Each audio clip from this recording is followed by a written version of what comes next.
I'm back. Rhodes Rants on Star Wars. If you like this video, like and subscribe. Join the Rhodes Squadron. Today, some juicy leaked details, possibly from The Mandalorian. This is probably, my guess, one of the last leaks you will hear prior to Celebration. Let's just go down the list.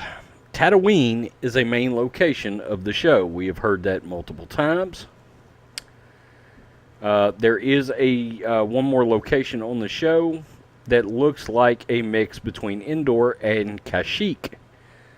The name of this location is unknown. This is highly interesting because we do have confirmation of IG88 in this movie.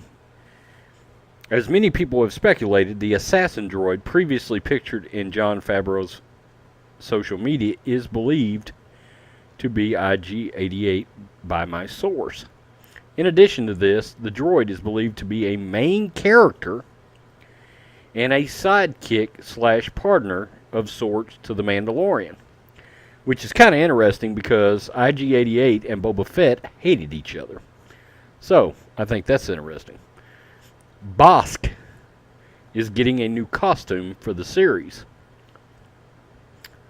Other members of his species are also expected on the show. Dengar, which we talked about before, is in the show. According to the source, his appearance may or may not be, quote, different. There's a note in here. My source said that Dengar did not have any scars, but they did not know if it would be applied in post-production. Zuckuss. Ha! How about that? No word on his costume or physical appearance. No Forlom in the movie. Gina Carano's character. Plotline is heavily intertwined with the Mandalorians. Her hair is long and dark. She is shown in a concept art on a forested planet, so like Kashyyyk or Endor, sort of something like that. Also, no main original trilogy characters in the show's first season. I've heard that before as well. Now, there's some different species that are showing up in the show. Of course, Jawas are in the show. The Blurg. My source has concept art of a Blurg transporting our main characters, the Mandalorian and presumably IG88, across the Tatooine desert. Said to be hauling stuff behind it with the Mandalorian perched on top. Clatudians, Nictus, also in the show. Basically, a lot of the thugs and gangsters that you saw in Jabba's palace are showing up in this thing.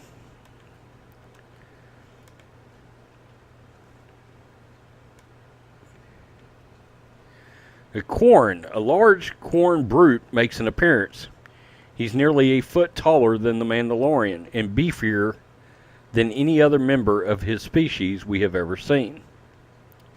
Other Quarren are said to be fairly slim and almost fragile appearing compared to this guy. His costume is pretty nondescript. Think a simple Solo smuggler-esque vibe. There are no words of Gamorrean guards or Tusken Raiders in this, but that is not confirmed. And it goes on to talk about some things like the Mandalorian's armor. We won't go into that. It is pretty much like you've seen in the pictures, and it does vary throughout the show. Also, there is an R4 unit.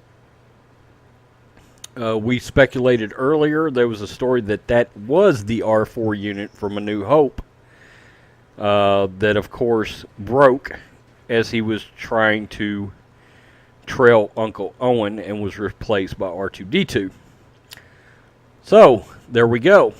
Some more tidbits from The Mandalorian. Of course, the juiciest part of this were all the bounty hunters once again being talked about being in this show. IG88, the partner and sidekick to The Mandalorian, I think being the most interesting takeaway from this.